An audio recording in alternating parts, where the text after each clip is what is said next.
Então, pessoal, a gente vai corrigir aqui agora, né, a prova de física das turmas de nutrição e agropecuária.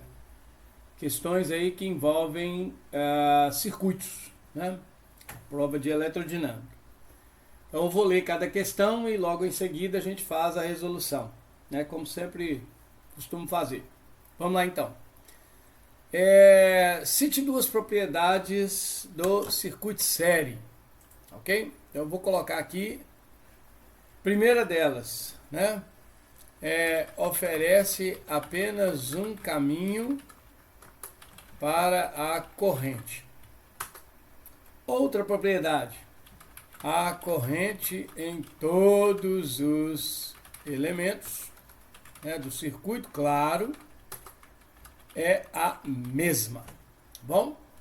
Então eu estou colocando aqui essas duas características que eu diria que poderiam ser as principais, né? Mas existem outras, né? A tensão se divide pelos elementos do circuito. Então você pega a tensão da bateria e divide pelos elementos do circuito. Essa divisão, ela não é igual. Ela é proporcional à resistência daqueles elementos que compõem o circuito sério. Bom, cite duas propriedades do circuito paralelo. Então a primeira, né, oferece mais de um caminho para a corrente. Esse caminho chama mais uma vez a atenção. É mais de uma malha. Caminho significa malha, né? Aí nós temos que a tensão é a mesma em todos os elementos do circuito. Ok? E é claro que a corrente se divide, né? Então a corrente que sai da bateria se divide pelos elementos do circuito, de tal forma que a soma das correntes desses elementos nos dá a corrente que sai da bateria. Então a corrente se divide pelo circuito. Ok? Bom, aí galera, essas são algumas, existem outras, né? Por exemplo, no circuito série, quando um componente para de funcionar, todo o circuito para de funcionar. No circuito paralelo, não. Se um componente para de funcionar, os outros funcionam de maneira independente. Beleza?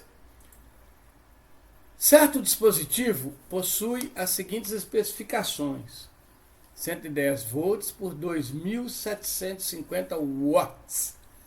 Esse dispositivo funciona 120 minutos por dia, de acordo com suas especificações. Determine a corrente que flui pelo circuito desse dispositivo. Olha, essa aqui é uma questão relativamente simples, onde você vai utilizar a expressão da potência elétrica, que diz que a potência é V vezes I, não é verdade? E a gente tem as demais informações para determinar a corrente. Vejam que a potência do dispositivo é 2.750 watts. Ela foi dada aqui, ó. E a tensão de funcionamento dele é de 110 volts.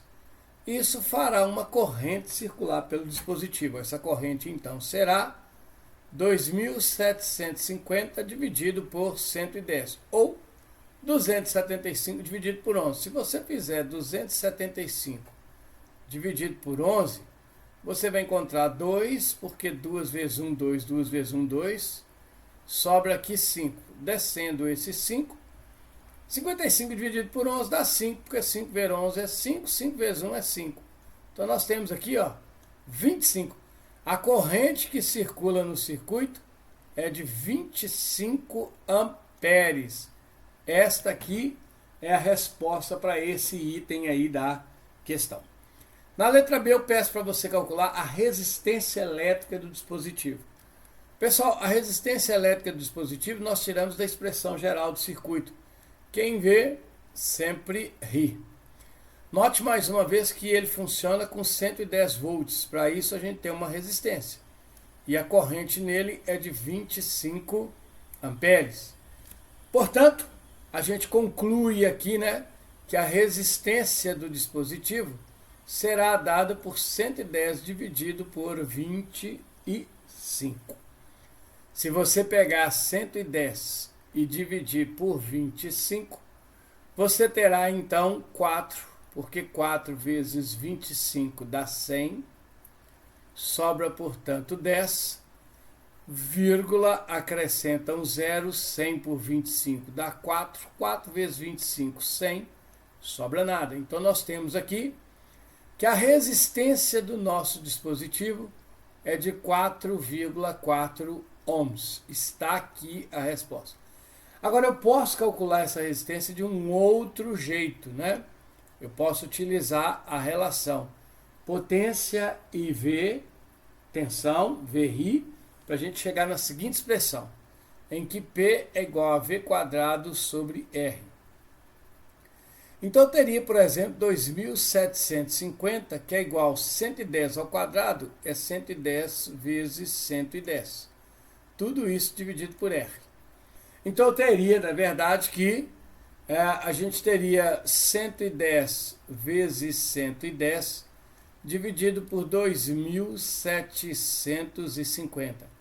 Pessoal, nós já havíamos feito aqui em cima que 2.750 dividido por 110 dá 25.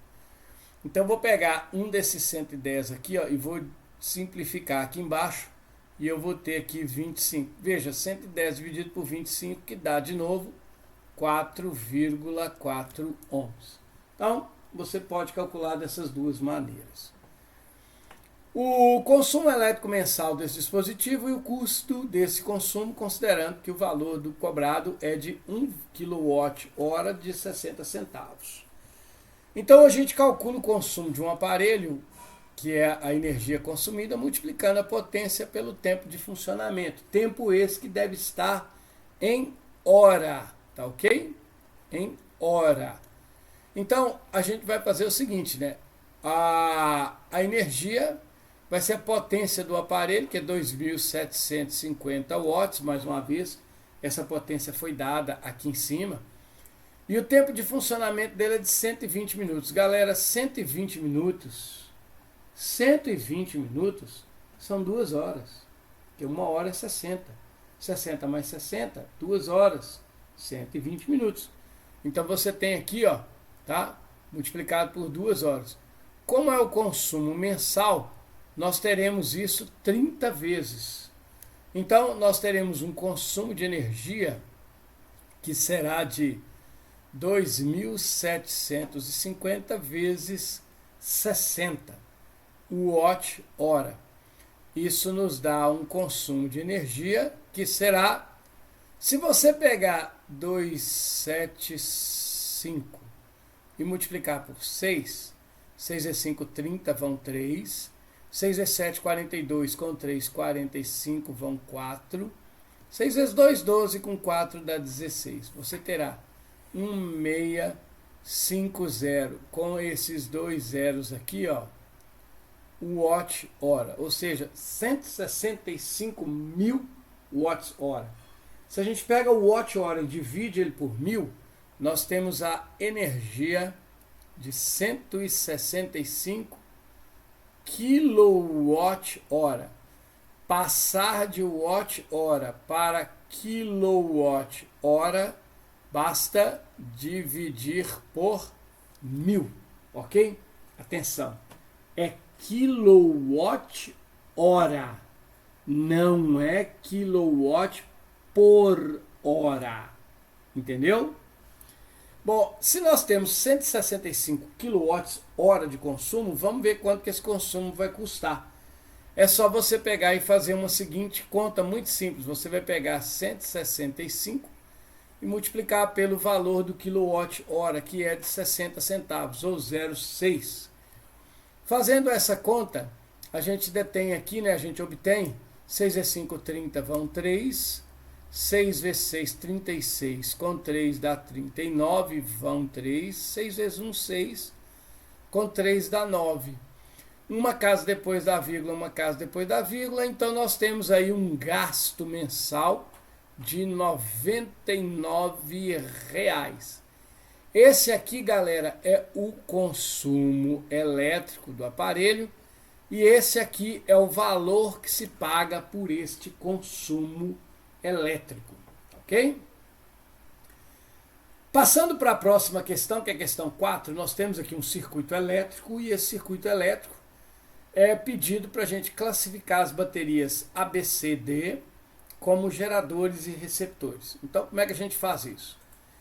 Em primeiro lugar, a gente vai fazer de maneira aleatória um chute da corrente que circula no circuito. Uma opção interessante é você colocar a corrente tomando como referência a maior bateria que tem no circuito, que no caso aqui é a bateria de 100 volts. Então, eu posso chutar essa corrente em qualquer sentido. Eu vou fazer o seguinte, eu vou chutar essa corrente que ela circula no meu circuito em sentido anti-horário. Eu estou fazendo um chute consciente, eu já vi o que está acontecendo ali, então eu já tenho uma pré-ideia de que esse sentido está certo. Feito isso, eu vou percorrer o meu circuito no sentido da corrente elétrica, passando pelas baterias. Então veja, eu vou começar aqui, ó, tá? Percorrendo o meu circuito, partindo da bateria, ok? De 100 volts. Eu vou começar por esta bateria. Então, se eu vou circular em sentido anti-horário, eu vou atravessar a minha bateria de baixo para cima. Veja que o lado menor, o risquinho menor da bateria é o polo negativo e o risquinho maior é o polo positivo. Então, eu vou atravessar a bateria, indo do menos para o mais. Quando eu faço isso, quando eu percorro a bateria no sentido da corrente do menos para o mais, nós temos o que a gente chama aí de gerador. Tá? Então eu tenho aqui um gerador. Vou continuar o meu percurso, vou passar aqui na bateria de 50 volts. Olha, eu vou passar nesse sentido, no mesmo sentido da corrente. Então eu estou indo do negativo para o positivo. Quando eu passo do negativo para o positivo, eu tenho aqui também um gerador. Vou continuar o meu percurso, vou descer aqui pela bateria de 40 volts. Vou atravessar a bateria de 40 volts do mais para o menos. Opa, quando eu atravesso do mais para o menos, e não do menos para o mais, eu não tenho um gerador, eu tenho um receptor. E por fim eu vou passar aqui ó, na bateria de 20, e veja que seguindo a corrente eu vou passar também do mais aqui para o menos. Eu tenho outro receptor. Consequentemente, no meu circuito existem 2 geradores e 2 receptores. Esses geradores e receptores são, portanto, os seguintes. Classificando agora o meu circuito, eu vou ter aqui o seguinte. Vamos ver lá. Geradores. Quem são os geradores? A bateria B, certo? E a bateria A, ou seja, A e B são geradores. Portanto, C e D são receptores, galera. Está feito o que foi pedido aqui, ó. Gerador e receptor. É claro que a gente tem que verificar se a classificação está correta. Como que a gente verifica essa classificação? Nós vamos fazer o seguinte passo. A gente vai pegar, tá certo? O gerador e o receptor e nós vamos fazer a soma dele. Então eu vou somar os geradores. Eu vou somar um gerador de 100 com um gerador de 50. Então a soma dos geradores está dando 150 volts. E eu vou fazer a mesma coisa, vou fazer a soma do receptor. Qual que é o meu receptor? O receptor é 40 mais 20. A soma do receptor deu aqui, portanto, 60 volts. Em um circuito, é importante que a soma dos geradores seja maior que a soma dos receptores. Quando isso acontece, significa que nós escolhemos o sentido da corrente corretamente e, de fato, os geradores são geradores e os receptores são receptores. Se acontecer o contrário, ou seja, se a soma dos receptores der maior que a soma dos geradores, você inverte a corrente e chama aquilo que você chamou de gerador, você chama de receptor. E o que você chamou de receptor, você troca e passa a chamar de gerador. Ou seja, a gente inverteria a nossa classificação. Mas como aqui está certo, Deixa como está. Então nós temos 2 geradores, 2 receptores. Vamos fazer aqui agora o seguinte. A corrente é em sentido horário ou anti-horário? Como eu escolhi correto, estava consciente do que eu estava fazendo, eu acabei de descobrir aqui que a corrente é no sentido horário. Então ela é uma corrente anti-horária. Mais uma vez, se a soma dos receptores tivesse dado maior que a soma dos geradores, eu ia inverter a corrente, ela seria, no caso, horária. Como eu acertei, deixa quieta, a corrente é então anti-horária. Calcule a intensidade da corrente que flui por esse circuito. Como que a gente acha a intensidade? A gente utiliza a lei de Poulet, né? Como é que eu vou usar a lei de Poulet? A lei de Poulet diz que a corrente no circuito é dada pela soma dos geradores menos a soma dos receptores, dividido pela soma dos resistores. Tá ok? Então, se eu for lá em cima, eu já fiz essa conta. A soma dos geradores deu 150, que está aqui. A soma dos receptores deu 60, que está aqui. Como que eu achei essa soma? Olha, receptor 40 mais 20, gerador 100 mais 50, ok? Então vamos colocar aqui. A soma dos geradores deu, portanto, né, 150, menos a soma dos receptores, que deu 60. Agora eu vou fazer a soma dos resistores. 6 ohms mais 5 ohms mais 4 mais 3. Então nós vamos somar aqui embaixo, né? 6 mais 5 mais 4 mais 3. Portanto, a corrente será 90, que é 150 menos 60, dividido por 18. Acredite se quiser, 90 dividido por 18 dá exatamente 5 amperes. Esta é a intensidade da corrente no meu circuito, tá ok? Esse circuito aqui vai estar sendo percorrido por uma corrente de 5 amperes. Determine a tensão em cada resistor. Como é que eu vou achar a tensão em cada resistor? Galera, achar a tensão em resistor é aplicar a equação geral do circuito. Quem vê, ri. Então, para o resistor, tá ok? De 6 ohms, eu vou fazer o seguinte. Para o resistor de 6 ohms, quem vê, ri. A tensão no resistor de 6 ohms será o valor dele multiplicado pela corrente no circuito. Então, a tensão nele será de 30 volts.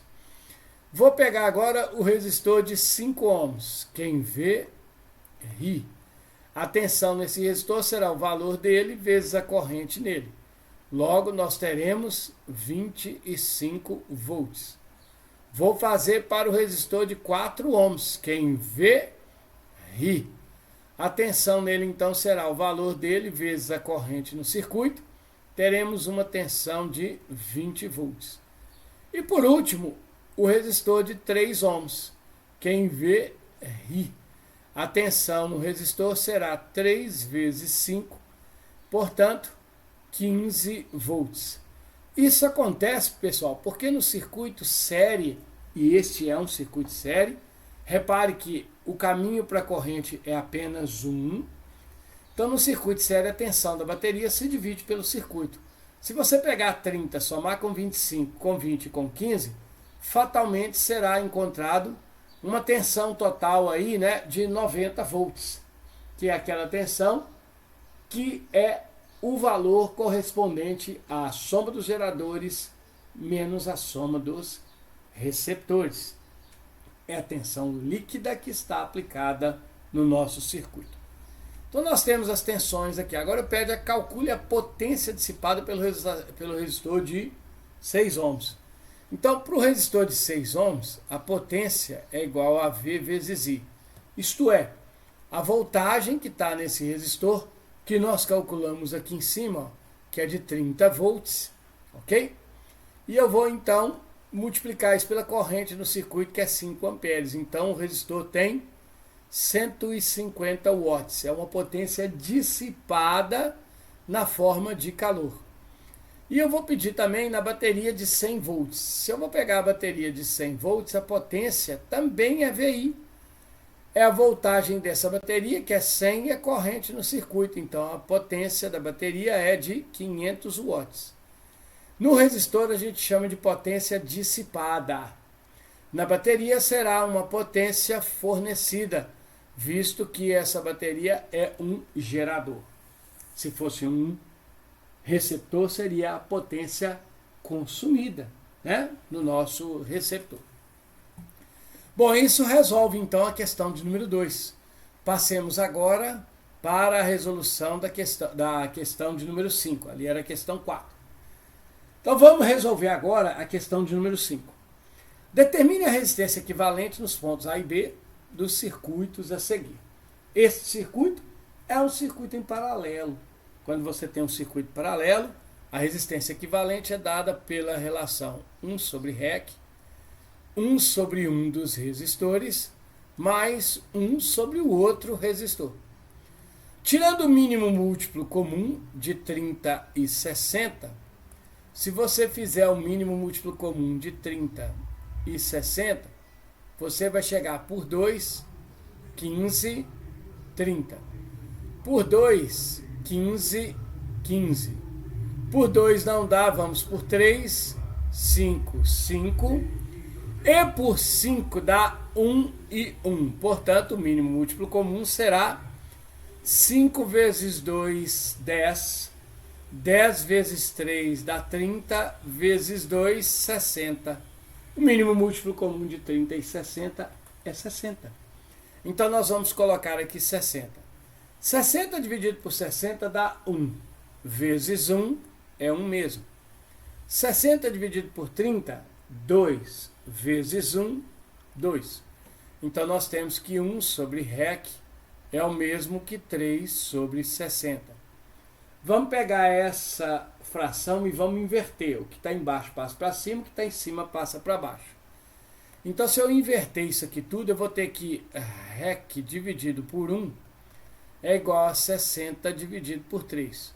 Ora, REC dividido por 1 é REC. 60 dividido por 3 é 20. Então, a minha resistência equivalente para este circuito é uma resistência de 20 ohms. Está resolvido o nosso circuito. Professor, tem um jeito de resolver isso mais fácil? Tem. Quando o circuito só tem 2 resistores, você pode fazer uma maneira alternativa. Você faz que o resistor equivalente é o produto dos resistores, 60 vezes 30, dividido pela soma deles, 60 mais 30. E aí a gente chega aqui, né, que 6 vezes 3, 18, com 2 zeros, 60 mais 30 dá 90. Se você cortar um zero aqui, fica 180 dividido por 9, que dá, portanto, 20 ohms. Repare que o valor é o mesmo. Então, a resistência equivalente do meu circuito é 20 ohms. Vamos achar agora a resistência equivalente desse aqui, ó.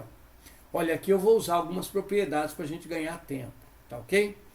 Então, eu vou começar resolvendo esse circuito, achando a resistência equivalente, vou ganhar tempo, destes 2 resistores aqui. Eu vou separar só esses 2. Por que eu separei só esses 2?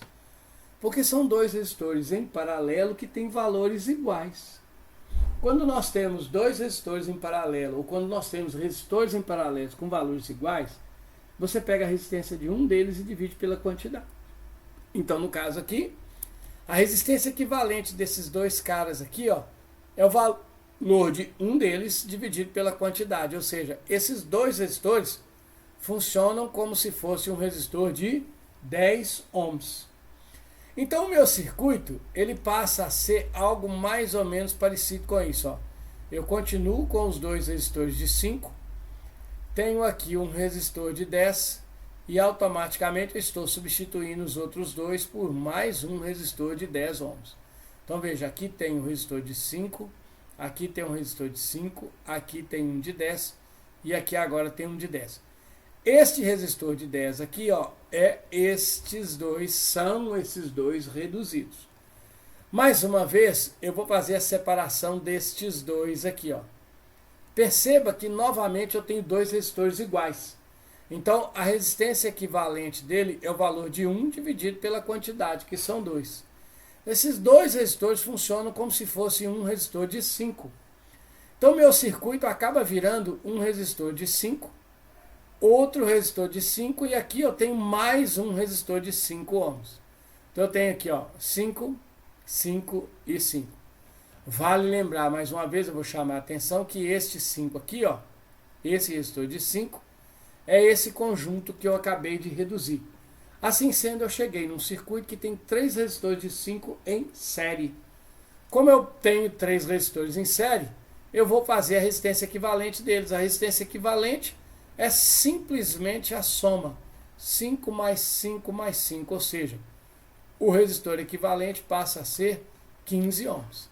Isso significa que esse circuitão que eu tenho aqui em cima, com resistor de 5, 5, 10, 20 e 20, ele corresponde a um único resistor, resistor esse que tem um valor de 15 ohms. Esta é a resistência equivalente do meu circuito aqui, ó, da letra B. Está resolvida a questão. Okay? A letra A corresponde a 20 ohms, a letra B corresponde a um circuito com 15 ohms. Resolvendo agora a questão 6. O gráfico dessa questão representa o comportamento de certo condutor, submetido a uma DDP, a uma voltagem, a uma tensão elétrica, e percorrido por uma corrente I. Então você tem aqui um gráfico V em função de I. Vale importante lembrar o seguinte: analisando o gráfico acima, você classifica o condutor como ômico ou não ômico. O que vale a pena lembrar? Quando o gráfico V por I é uma linha reta, nós temos um condutor ômico. Ou seja, se o meu gráfico VI é uma linha reta crescente, você tem um condutor ômico. Repare que esse gráfico aqui da figura não é uma linha reta, ele é uma curva. Esta linha torta indica para a gente que o condutor é um condutor não ômico, tá ok? Então, você classifica o condutor como ômico ou como não ômico? O condutor, tá certo? O condutor é não ômico, ok? É justificativa. O gráfico não é uma linha reta crescente. Essa é a justificativa. É isso que eu posso justificar olhando para esse gráfico que me foi dado. Não posso fazer mais nada. É isso, ponto e pronto. Não mexo mais. Agora, vamos para a letra B. O que pede na letra B? Bom, analisando aquele gráfico, calcule a resistência elétrica desse condutor quando ele estiver submetido a uma DDP, a uma tensão, a uma voltagem de 20 volts. Como é que eu vou calcular a resistência desse condutor? Você vai calcular a resistência dele usando a expressão quem vê, ri. Ora, o V é 20, tá ok? Porque a questão deu. O V é 20, tá aqui, ó. Agora eu quero saber a resistência quando... Mas qual que é a corrente? Aí você vai voltar lá no gráfico, ok? E vai verificar o seguinte. Preste atenção. Quando a tensão aqui no gráfico, ok? É de 20 volts, nós temos uma corrente que vale 5 amperes. Então, para 20 volts, eu tenho uma corrente de 5 amperes. Eu vou voltar aqui em cima e vou acrescentar aqui, então, a corrente de 5. Então, se eu pego o 20, quem está multiplicando vem dividindo, eu vou achar, então, a resistência. Pessoal, é claro que essa resistência aqui, então, é de 4 ohms. Tá aqui, ó. Essa é a resistência do meu condutor quando ele está submetido a uma DDP de 20 volts. Agora eu peço na letra C o seguinte: calcule a resistência de novo quando esse condutor estiver submetido a 40 volts. De novo eu vou aplicar a expressão do circuito, ok? Expressão essa que será aquela que diz que quem vê, ri. Para 40 volts eu quero saber a resistência, mas eu preciso da corrente. Voltemos lá no gráfico e vamos analisar aqui o gráfico. Olha, quando você tem a DDP de 40 volts, nós temos uma corrente de 20 amperes. Logo, nós vamos aqui, galera, acrescentar aqui na minha expressão os nossos 20 amperes. Então, eu vou ter que a resistência do condutor é 40 dividido por 20. Ou seja, nós teremos 2 ohms. Então, veja, para 20 volts eu tenho uma resistência de 4. Para 40 volts eu tenho uma resistência de 2. Aí eu fiz a seguinte pergunta. Os cálculos realizados em B e C desta questão confirmam a resposta dada no item A? Quer dizer, os valores que eu achei aqui confirmam a minha observação feita no gráfico? A resposta aqui é sim. É sim. Por que que confirma? Um condutor não ôhmico não tem resistência constante, tá ok? Logo, as resistências foram, no caso aqui, né, não precisa desse logo, as resistências foram diferentes. Logo, não são constantes. Então, confirma? Confirma. As resistências não são constantes. E aí nós temos, então, a questão de número 7. O que é que diz a questão de número 7? Você tem 3 lâmpadas. Note que as lâmpadas 1, 2 e 3 deste circuito está dizendo aqui, ó, tá? Que elas estão ligadas diretamente aos polos da bateria. As lâmpadas são idênticas, portanto, possuem a mesma potência e a mesma resistência elétrica. E funcionam de acordo com a lei de Ohm. Então, o R é proporcional, aliás, a corrente é inversamente proporcional à resistência e a potência depende da corrente que está na lâmpada. Com a chave aberta, quais são as lâmpadas que irão funcionar? Bom, se você abre essa chave, o que vai acontecer? Vai sair uma corrente da bateria, ok? Vamos imaginar aqui, ó, eu vou tomar como, de maneira aleatória, eu vou considerar aqui a corrente da minha bateria. Vai sair aqui, ó, por esse polo, então essa corrente vai chegar aqui. Quando ela chega nesse ponto aqui, que é um nó, ela pode seguir pela chave ou pode seguir pela lâmpada 1.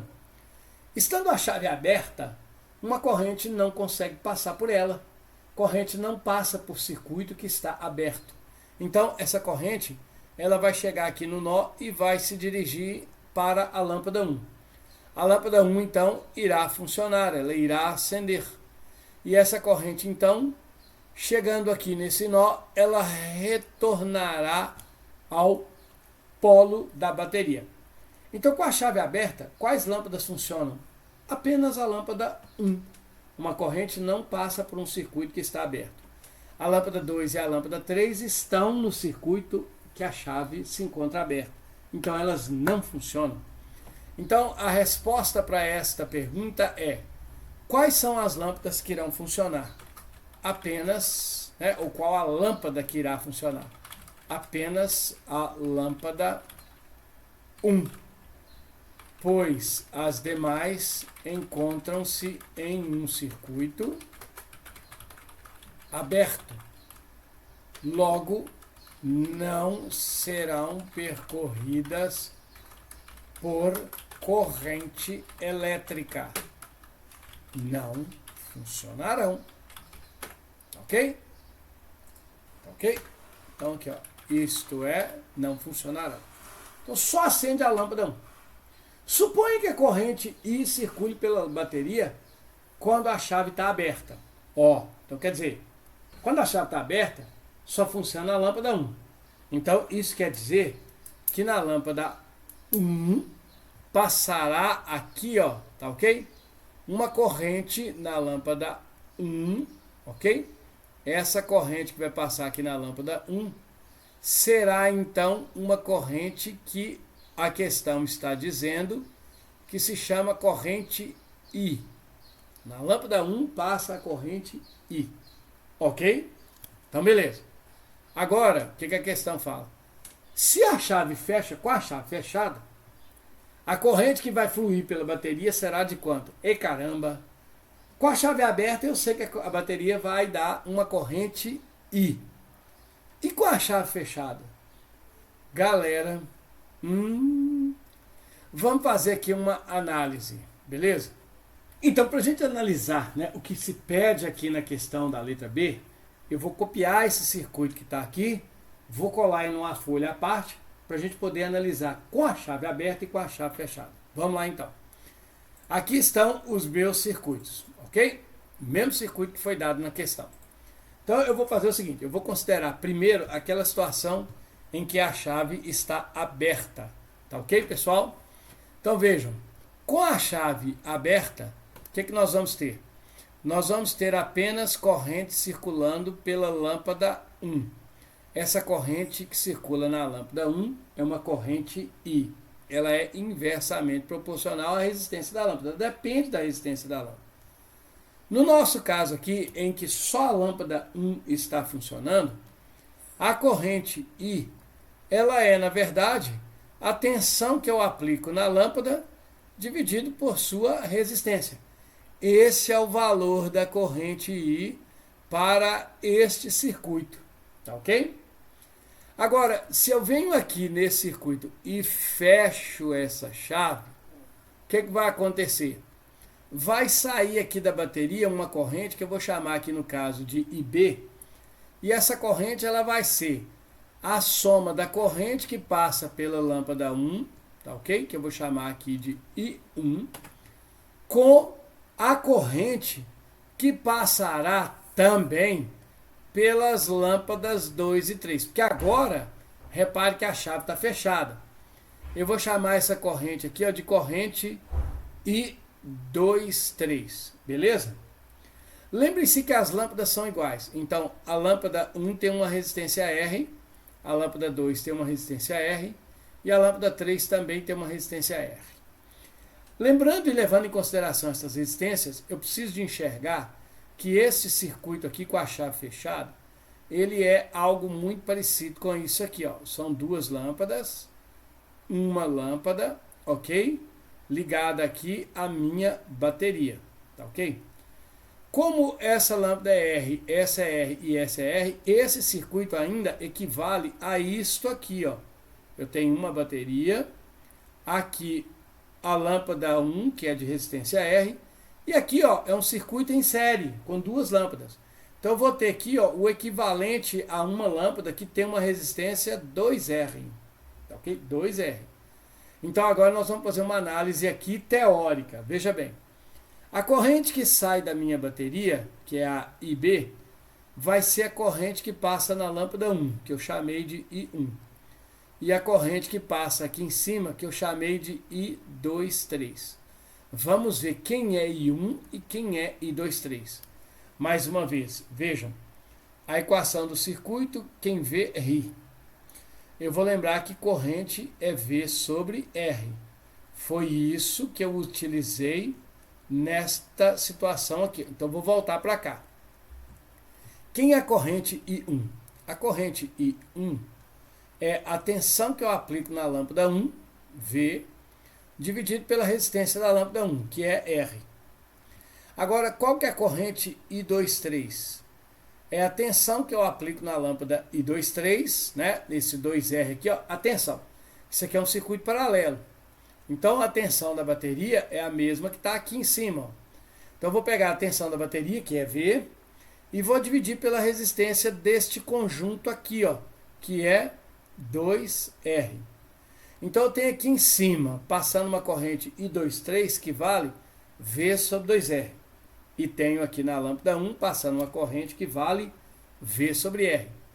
Complicado, mas é isso, tá?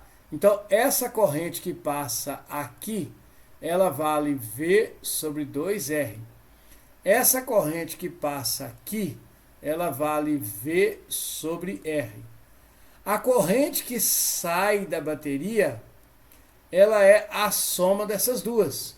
Então, neste circuito aqui, ó, eu preciso ter consciência de que a minha corrente da bateria é a soma dessas duas coisas aqui, ó. É a soma disso. Então vamos somar essas duas coisas. Como é que eu somo essas duas coisas? A corrente da bateria será V sobre R mais V sobre 2R. Vejam bem, o mínimo múltiplo comum de R e 2R é o maior deles, que é o 2R. 2R dividido por R é 2, pessoal. 2R dividido por R. Corta isso com isso, sobra 2. Tá ok? Então, 2R dividido por R é 2. 2 vezes V vira 2V. Mais 2R dividido por 2R, o número dividido por ele mesmo é 1. Então, 2R dividido por 2R é 1. Vezes V é 1V. Tá ok? Se você soma 2V com mais 1V, você tem 3V. Dividido por 2R. Beleza? Então nós temos que a corrente na bateria com as lâmpadas todas funcionando, com a chave fechada, vale 3V dividido por 2R. Ou 3 sobre 2 que multiplica V sobre R. Tá. Mas e aí? O que pediu aqui? Suponha que a corrente I que circula na bateria quando a chave está aberta, com a chave estiver fechada, qual que será a corrente na bateria? Olha os valores que ele nos deu. I, 2I, I sobre 2, 3I sobre 2. E que diabo é isso? Né? A gente vai voltar aqui em cima. O que é o I? O I é a corrente que passa no circuito quando a chave está aberta. É essa corrente que está aqui. Ó. Isso é I. Agora, repare o que nós achamos aqui. Nós achamos que com a chave fechada, a corrente que passa na bateria é 3 sobre 2 vezes V sobre R. Mas repare, aqui ó, V sobre R é a corrente I que passa no circuito com a chave aberta. Então eu tenho que, quando a chave está fechada, a corrente que passa na bateria, tá certo? É 3 sobre 2 vezes V sobre R. Mas V sobre R é I. Então, galera, a corrente da bateria é 3 sobre 2I. Esta é a corrente que passa pela bateria quando a chave está fechada. 3 sobre 2I. Aí você vem cá, ó. Quando a chave estiver fechada, qual que é a corrente que sai na bateria? Está aqui a resposta. Olha ela aqui, ó. A resposta está aqui. Por mais que você possa não ter enxergado isso, mas enxergue, a corrente está aqui. Olha ela aqui, ó. Tá ok? Essa é a corrente que passa quando a bateria está com a chave fechada. Quando o circuito está com a chave fechada.